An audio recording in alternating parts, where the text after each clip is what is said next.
Kicking off our list is a player whose whole identity was built on getting under his opponent's skin.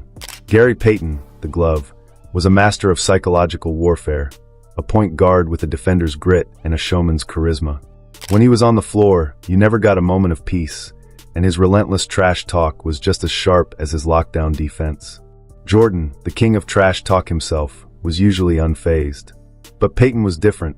He didn't just talk, he backed it up with a ferocious, physical style that bordered on hostile. Payton's plan for guarding Jordan was simple and brutal. In his own words, a lot of people backed down to Mike. I didn't.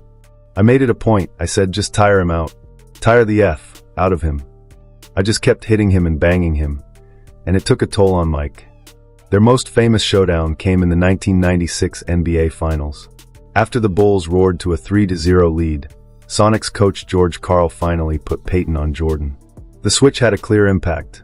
The Sonics won the next 2 games, and while the exact stats are still debated, Jordan's scoring efficiency took a noticeable dip.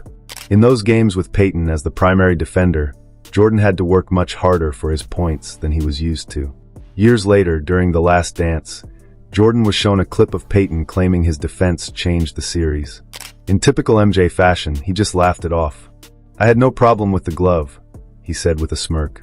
But the eye test and Jordan's own subtle admissions tell a different story. Even in his dismissal, there was an unspoken acknowledgement. Jordan respected Payton not because he thought the glove could stop him, but because Payton had the guts and the game to try. He wasn't afraid. He was a pest, a nuisance, and one of the few defenders who could make Jordan work for every single point. For a competitor like Michael Jordan, that kind of fearless challenge commanded respect.